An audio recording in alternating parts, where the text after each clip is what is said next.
In 1906, President Teddy Roosevelt created the nation's first national monument designation. The purpose of this designation was to preserve for all Americans significant pieces of the country's history, ecology, geology, and beauty. All national monuments are designated by U.S. presidents and are chosen as their personal memorials of those most special parts of this great country. Memorials that they see a need to protect over all others. Some are big, some are small. Some garner large budgets and staff. Others, next to none. All were chosen by presidents who considered them the most important places to protect over all other places in the country. America's national monuments tell the story of the nation's past and present glory.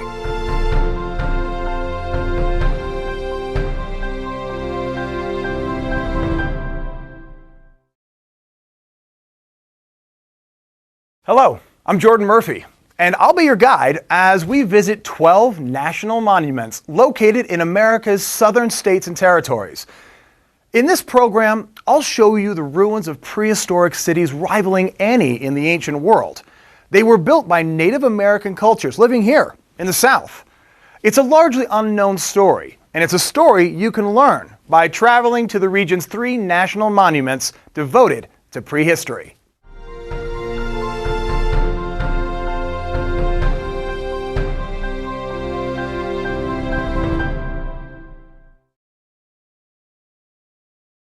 Archaeologists are only now realizing the true engineering wonder that is Poverty Point National Monument. It's the oldest city on the North American continent.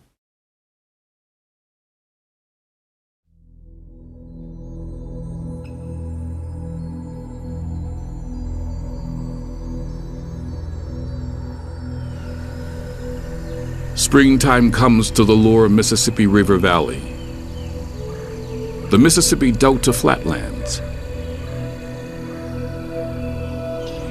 A chorus of birds heralds a new beginning. Ephemeral spring wildflowers are in full bloom below the emerging tree canopy. Purple violets, miniature forests like May apples, stately trilliums, the curious jack-in-the-pulpits, and fields of phlox. At this time of the year, there are 100 shades of green, not the uniformity of summer's full foliage. A battered Luna moth slowly dies after mating. At this place in present-day Louisiana once stood the oldest city in North America. Established in 1988 by President Ronald Reagan, this site is now called Poverty Point National Monument. Although part of the National Monument System, it is administered by the state of Louisiana. Within the monument are the remains of the only city the world has ever seen built by a hunter-gatherer culture. At the center of the city was the Great Bird Mound. A staircase leads to the top. From this vantage point, one can see the many trees and shrubs that are in full bloom. On all sides, smaller earthen mounds are visible. To the west are 6 semicircular concentric terraces. On the terraces were the homes of this once magnificent city. Homes that might have looked like this. How many?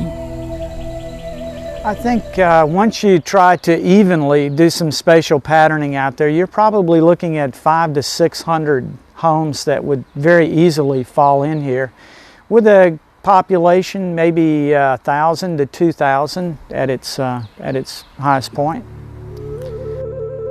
On the grounds of the monument is a visitor center containing some of the artworks of this mysterious culture, whose people were living at the time Stonehenge was reaching its completion. Here there are many objects of art and decoration that reveal a remarkable artistic sensibility. Who were these people who were able to do what no other hunter-gatherer culture has ever been able to do? Build a city that lasted for over 500 years. This is the mystery and wonder of Poverty Point National Monument.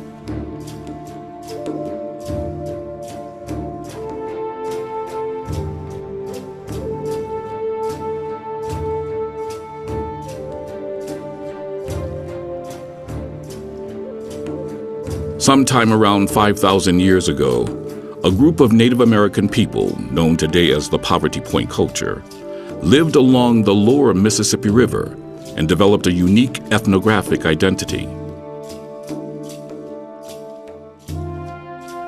They hunted upland game such as deer with stone-tipped spears hurled by an atlatl, a device that looked like this. They fished the adjacent rivers and lagoons. We know this from the beautiful plummets used to lure their nets. And they gathered roots from the plants growing in the nearby swamps. Then these hunter-gatherers embarked on something never done before. They figured out how to build a city built according to a master blueprint. So they're choosing this spot. Again, it all comes back to food. For me, the story is how they sustain themselves. And in an abundance when you consider the massive earthworks, because these folks weren't just sitting around taking it easy. You know, they're moving probably 1 million cubic yards of earth out here, which is a Corps of Engineers sized project. So there has to be enough within this environment to fuel that kind of an economy and corporate, work that they're doing. The scale of what these people did was staggering. The city was formed by 6 concentric earthen embankments that now stand 6 feet high and are 140 to 200 feet apart. They are separated by ditches or swales, where the earth was removed to build ridges. From end to end, the outermost terrace is 4,000 feet in length, the inner nearly 2,000 feet. The terraces are divided into 6 sectors by 5 cross-cutting aisles or corridors. In the middle is a vast central plaza.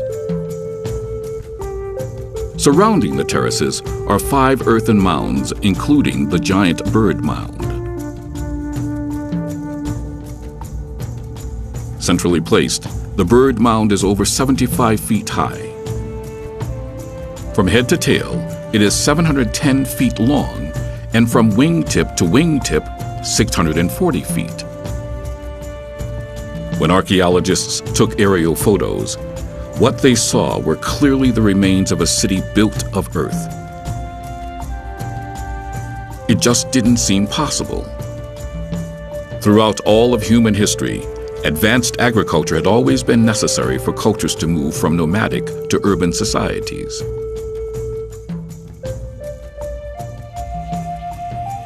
Diana Greenlee has been studying Poverty Point. When archaeologists first came here and started doing some excavations, and they discovered how large it is and just how amazing it is, they initially assumed that it had to be farmers, because in their experience they had not come across hunter-gatherers who could do or who did this sort of thing. And it wasn't until they actually started looking at the subsistence remains that it became clear that these were not farmers. It's just really amazing that a group of hunter-gatherers could construct all of this in a relatively short period of time.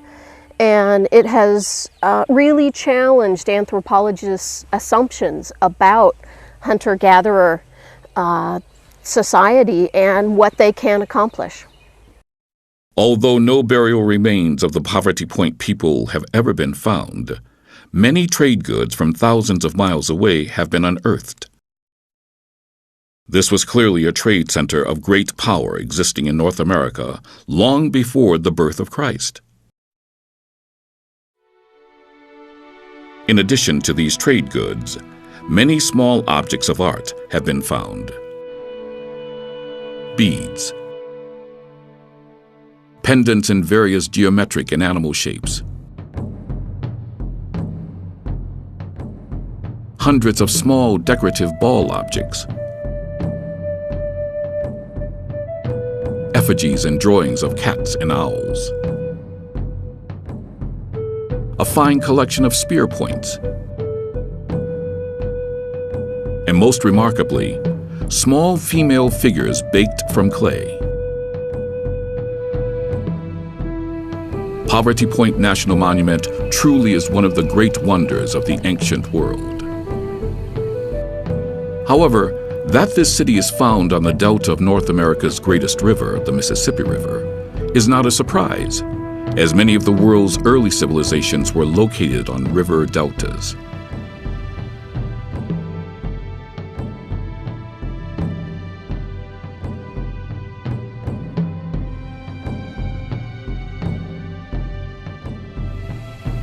Poverty Point National Monument is situated in a large geological system called a coastal plain. A coastal plain is defined as a low relief region of largely undisturbed sedimentary strata that dip gently in the seaward direction. Such areas generally have well-developed drainage systems. The Gulf Coast coastal plain, which extends from the Florida Panhandle to Texas, is influenced by the Appalachian and Ozark mountain ranges. At the time of the Poverty Point people, this coastal plain was dominated by prairie grasses, but were in time replaced by the hard and softwood forests seen here today. A unique feature of the coastal plain is the Mississippi River embayment. It represents a break in the former continuous Appalachian mountain chain. When the supercontinent of Pangaea pulled apart 95 million years ago, it created a tectonically active rift valley. That valley is where the Mississippi River flows today. It is the most important continental drainage system in the United States. Indeed, all rivers east of the Rockies and west of the Appalachians flow into the Mississippi River. Nearing the Gulf of Mexico, the river flow slows, dropping vast amounts of sediments in a plumed-shaped formation called the delta. The delta is characterized by shallow tributaries and swamps. It was along the banks of the Mississippi River near the delta that the Poverty Point people chose to build their fabulous ancient city. But don't expect to see the Mississippi River near the ancient city today, as the Mississippi's channel and delta are ever-changing.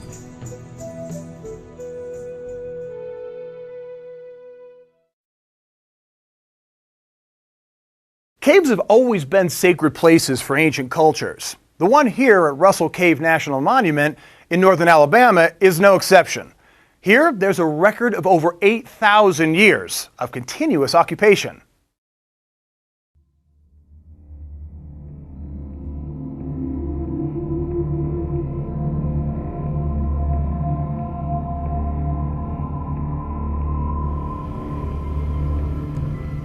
The monument sign marks the entrance to the most unique archaeological site on the North American continent. Russell Cave National Monument is tucked among the woods and rugged hillsides of the southern Appalachian Mountains in northern Alabama. It is part of the forested Cumberland Plateau. Here loblolly pines soar skyward. Here, rapidly dropping streams and rivers begin their journey south to the Atlantic Ocean. Here, the uplifted ancient rock strata are carved by those waters into canyons, waterfalls, and caves. Immediately upon entering the monument, one encounters Dry Creek, a seasonal stream that in the spring courses with rushing meltwater from the higher mountain peaks to the north. But now, in the fall, it is dry except for the occasional quiet pond. All along its banks, evidence of those torrents of rushing water are revealed by exposed tree roots gripping the shoreline. Dry Creek is a signpost, a roadway for over 9,000 years of Native American inhabitants of the region. A roadway home. The creek leads through the forest to massive rock bluffs. Home is near. Then a giant sinkhole. Below, chickadees flitter about. Only a few hundred more yards.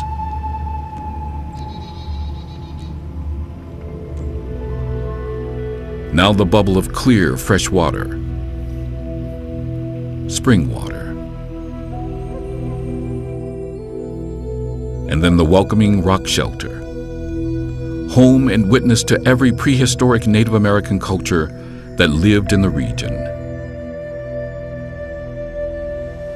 Designated a national monument by President John F. Kennedy in 1961. Today it is known as Russell Cave. Walking along the boardwalk that now leads to the cave is Park Ranger Larry Bean. There's also the spring that's right in front of the cave, and the spring is a part that actually played a big part in making people come to Russell Cave. They had a shelter, they had a spring, and it was along a path where they could find it if they followed the creek. Indeed, Russell Cave contains the longest record of continuous human habitation in the U.S. Inside today, there is a reconstruction of some early cave residents. There is a magical feeling standing inside this cave, looking out as thousands had done before.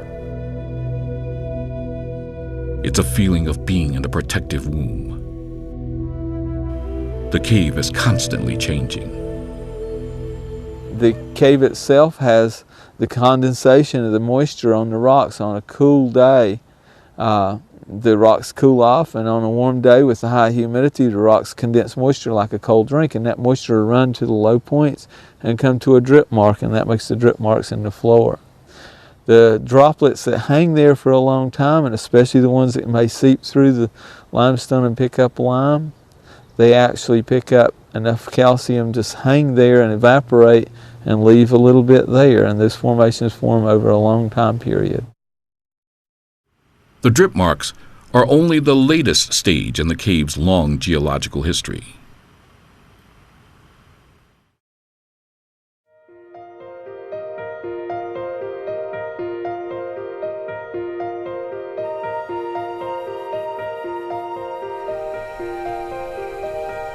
Russell Cave is carved out of cliff-forming rock of the Mississippian age. 350 million years ago, the area was covered by ocean. As sediments settled to the bottom, they eventually consolidated into rock. Then, as the continents collided, mountain building began. And as this area was uplifted, the southern Appalachians actually in this area was uplifted fairly flatly, and then after the collision with Africa, there was a lot of overthrust belts to the east, and Sand Mountain and Lookout Mountain, both of them on the other side of the Tennessee River, are really flat-lying plateaus that are part of the Cumberland Plateau. The area in the higher part of the southern Appalachians was actually uplifted and crumpled and pushed up into more mountainous areas. In time, the solid limestone developed cracks, and water found its way into those cracks. The water slowly dissolved and eroded away the rock, forming caverns. The erosion process here at Russell Cave was greatly accelerated when the last ice sheet retreated, sending huge amounts of meltwater rushing down Dry Creek into the labyrinth of caverns. Then sometime around 10,000 years ago, the roof of the cave collapsed right here, creating this giant sinkhole, which is visible in front of the present-day cave entrance.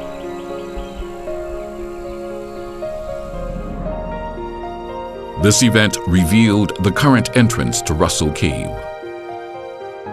From then on, a continuous stream of sediments buried the remains of thousands of years of human occupation. Russell Cave's depth, the sediment brought in by Dry Creek brought in enough sediment to make layer after layer story of Russell Cave. And the archaeological record from the Smithsonian excavation is 43 feet. 43 feet. The height of a 4-story building preserving over 9,000 years of human history.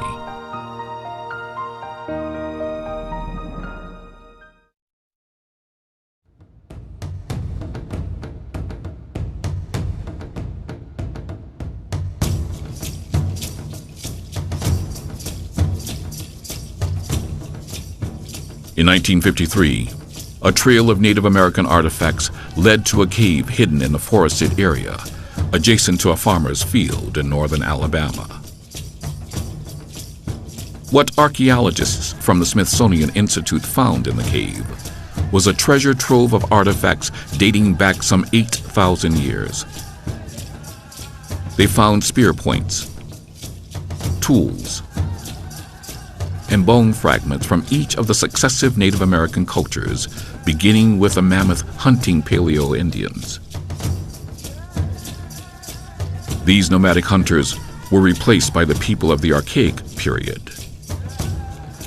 The Archaic period at Russell Cave contains almost every culture from around 8,000 or 9,000 years ago up till the Woodland period. And those people left in here some of the earliest bonefish hooks in the southeast, some of the earliest weaving textile impressions in the cave floor. It's actually a woven mat or basket that was impressed into the cave floor. Several pieces of that was excavated. The earliest human remains in Alabama came from Russell Cave. The archaic hunters were experts at using the atlatl, a device engineered to throw a spear accurately over great distances. Russell Cave Ranger Larry Bean demonstrates how the atlatl works. This is a cane spear. The river cane was a native plant that was used in the southeast, at least in the later time periods. We don't know what all the spears were made out of, and many of them probably were made out of hardwood. But at Russell Cave they had reloadable spears, and they had a 4-shaft main shaft where they could clip them together. And the way the atlatl works is at Russell Cave they found deer antler hooks, deer antler handles, and stone weights. Now I have one of the simplest atlatls you can make. It's fork on a stick, and you just sharpen one end so that it fits into the bottom of the spear. You take that and use that as an extra leverage, so that hook actually launches your spear and gives you a longer arm and more leverage.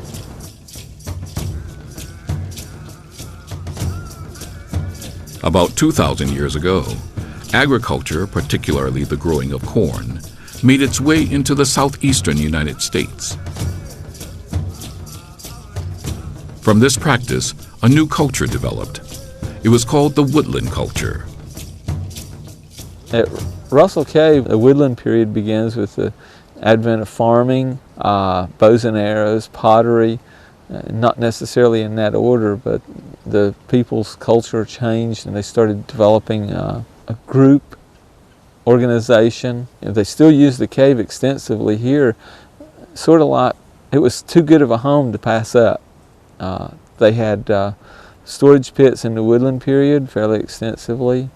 The pottery here, we have over 13,000 potsherds, they range from the size of a dime on that, probably. Many of the cultures of the woodland period, almost all of them are represented here.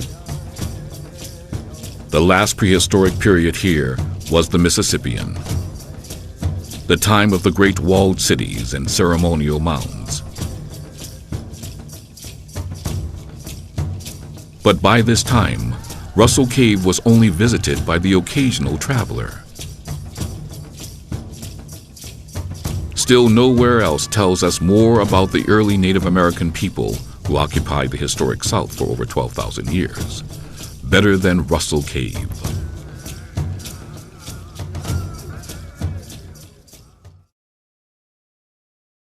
The doorway behind me leads to a ceremonial room that was once part of a great Mississippian city located in Georgia's Ocmulgee National Monument. The city was part of a network of spectacular pre-Columbian cities that spanned the entire eastern half of the United States.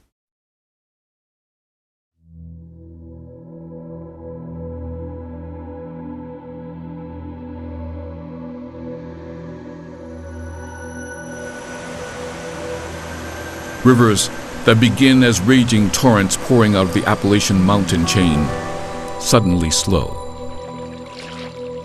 These rivers, such as the Ocmulgee, have just crossed the dominant geographical feature in the Old South, the fall line. Now turtles sun themselves on sandbars as the rivers continue their leisurely journey to the Atlantic. After an evening storm, Walnut Creek, swollen with the red clay that Georgia is known for, empties into the Ocmulgee. Nowhere in the south is the fall line, the division between the rolling hills of the Piedmont to the north and the coastal plain to the south, better represented than at Ocmulgee National Monument. Here is one place where the last vestiges of the hardwood forests to the north and the beginning of the famous southern swamps can be found in one place. It is where the semi-tropics begin. Here, every little nook is a new microenvironment. The edge of a pond, the bark of a tree, a fallen log. Here at Ocmulgee National Monument, a newly constructed boardwalk carries the visitor across one edge of the emerging swamp. Ocmulgee was designated a monument in 1936 by President Franklin Delano Roosevelt. Ocmulgee is more than just a wonderful ecotone. An imposing mound towers over the swamp's bottomlands. It's called the Great Temple Mound. Ocmulgee National Monument also preserves what was once an ancient city. We are in the middle of a large village. Back then, I think it would have easily been judged to be a city, 2,000 to 3,000 people living in this immediate vicinity. And from this, we can learn a lot about how they were organized socially. How were their buildings arranged in groupings? What was the relationship of the houses compared to spiritual places and political and social gathering places? One of those special places is a reconstructed earthen lodge, the ceremonial building where the ancient city's people and spiritual leaders met to conduct business and perform religious ceremonies. Inside, a large bird effigy was carved into the lodge's 1,000-year-old floor.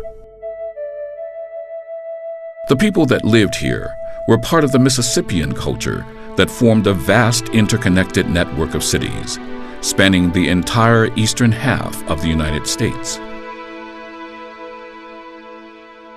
Inside the visitor center at Ocmulgee National Monument survives one of the finest collections of Mississippian pottery.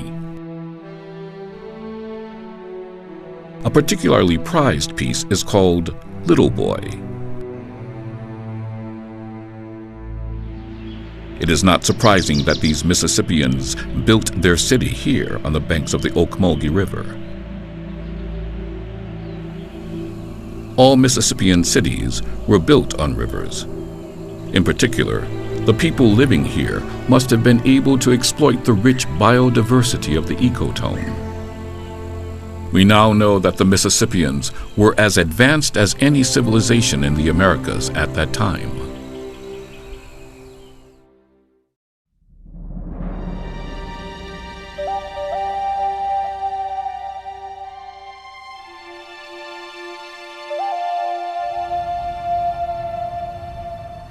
Around 700 AD, a remarkable transformation took place in the eastern half of the United States. Stephen Rudolph has been studying this change in the Native American economy. The Mississippians showed up around the year 900, and they arrived with a different cultural idea. Agriculture as a main function of the society. Corn, beans, and squash, the three sisters. Those three agricultural products change a culture dramatically. They allow your children to grow up more healthy. They allow the older folks to live more successfully and pass on the knowledge they've gained. And it becomes a dependence on that agriculture, which is generally an advantage to the society. We also found a trade network that comes with these Mississippian people that extends throughout much of this part of the country. And so we look at that as an idea rather than a simple idea, a very complex idea. The people who are here were part of a much larger society that stretched up and down the entire Mississippi all the way to the coast. This remarkable network of cities could almost be viewed as a trade empire.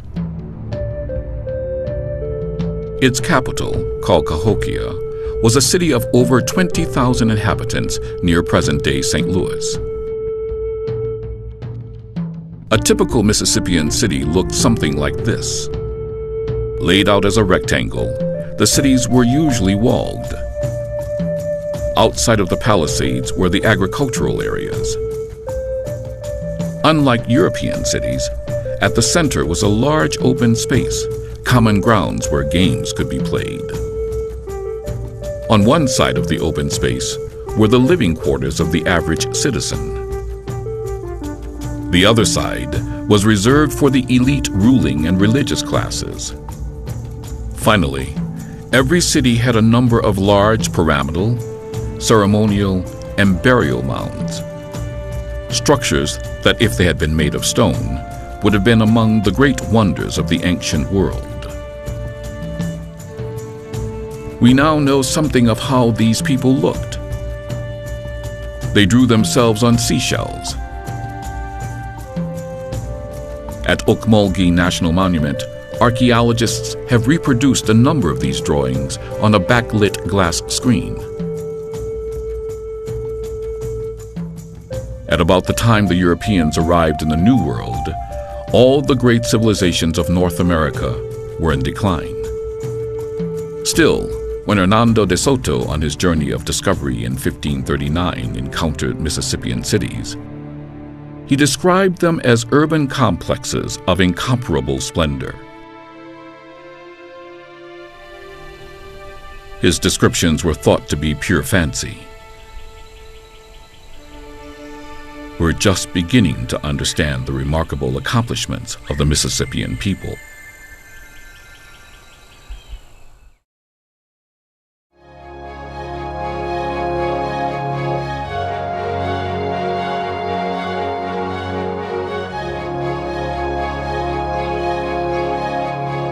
Two of the geological provinces of America's Old South are represented at Ocmulgee National Monument.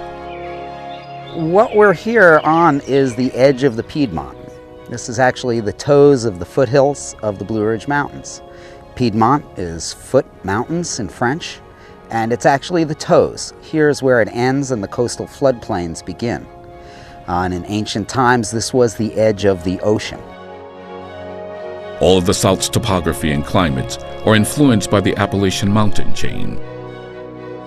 300 million years ago, the birth of the Appalachians took place as a result of the continental collisions that resulted in the formation of the supercontinent, Pangaea. Today, the Appalachians are a highly eroded old mountain system. At its core are the Blue Ridge Mountains. Here, thrusting into a smoky blue sky, are the Appalachians' highest peaks. Peaks composed of sea sediments from the Paleozoic era. Driving south and dropping lower, one encounters the Piedmont geological region, characterized by rolling hills composed of metamorphic sea sediments and igneous rocks rich in feldspars. Feldspars, when weathered, produce the famous red soils that are particularly prevalent in central Georgia near Ocmulgee National Monument. Then the Piedmont drops off into three large coastal plains: the northern coastal plain, the southern coastal plain, and the Gulf coastal plain. Walking across this remarkable fall line, the boundary between the Piedmont and the southern coastal plain, one experiences what makes Ocmulgee National Monument such a special place. A pivotal point of geology, ecology, and ancient history.